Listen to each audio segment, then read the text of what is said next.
अस्सलाम वालेकुम, मैं आतिफ है। तो तुम देख रहे हो मेरा यूट्यूब चैनल आतिफ है व्लॉग्स। अल्हम्दुलिल्लाह मैं खैरियत नाल और उम्मीद करना कि सारे दोस्त भी खैरियत नाल होंगे। व्लॉग शुरू करना तो पहले जिन्होंने मेरा चैनल सब्सक्राइब करें, शेयर करें, कमेंट करें ताकि जो ऐसी वीडियो बनाना थोड़ा तक पहुँच रहे। बहुत मेहरबानी, शुक्रिया। आज का दिन 5 मार्च, चौथा रोज़ा, बुध का दिन और 2025। अल्लाह पाक के बाबरकत ना तो अपना व्लॉग स्टार्ट करने वा। पिछले दिनों की तरह आज भी मैं पानी लाने जा रहा वहाँ, तो पानी 10 किले पिवाने हैं। तो वह हुण तकरीबन नज़दीक हैं, मतलब कि 4-5 किले पी गए, अद्धे रह गए, अद्धे हो गए ने। तो असीं हुण चले वहाँ पानी वास्ते। तो आ मेरा पिंड का बोर्ड है और हुण चलने अपनी रोजी रोटी वास्ते। मोटरसाइकिल मेरी आ खलोती वे, तो यह रस्ता वे, आ रस्ता जाता साडा उस साइड ते, मोटरसाइकिल खलोती है।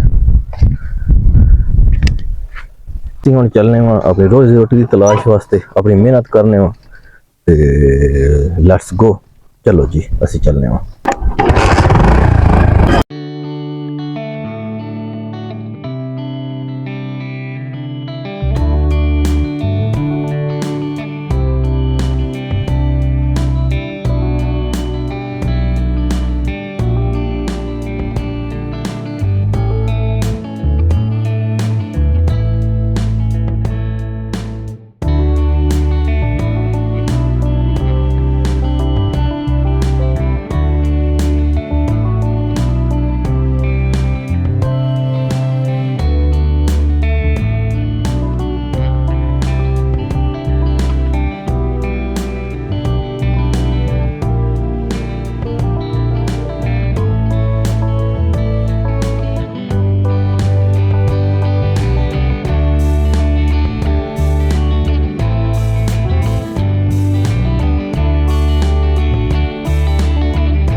दोस्तों मैं नमाज पढ़ ली तो अज मसूफियत दिन है। यकीन मनो बंदा बहुत थक गया वे।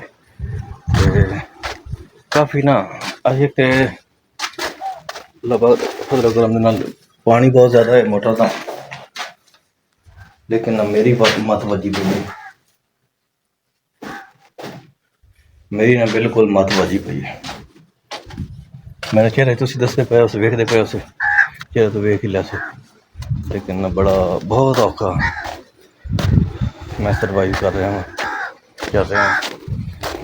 आज काफ़ी कम है, लेकिन रोज़ा भी है। लेकिन और पेट की तकलीफ बड़ी है, जिस वजह तो ना बड़ी प्रॉब्लम आती पई है।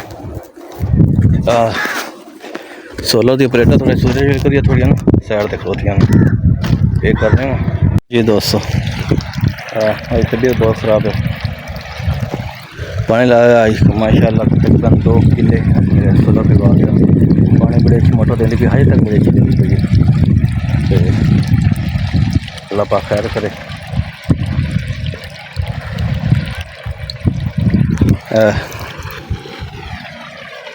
जहर है गोली हुई है तो मेरे चेहरे से लगता सी कि मेरी तबीयत नहीं ठीक। सानू बड़ा दर्द है, पेट ही दर्द है, रोज़ा भी आ काम भी ढेर आ देख सकते हो सारा अज मैं कड्ढिया अज पूरे दिन दे विच।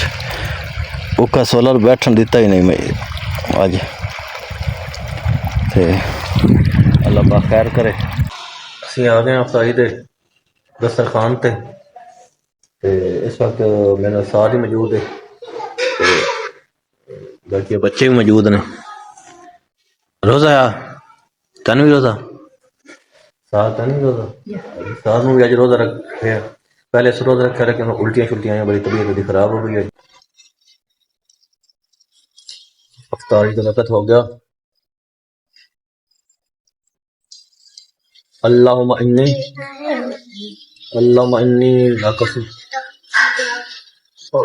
लकुसुमतु व बिका अमनतु व अलैका तवक्कलतु व रिज़्क़िका अफ़्तरतु अजनी बख़्लक़ या रमीन। सारे बच्चों करो अफ्तारी करो शाबाश।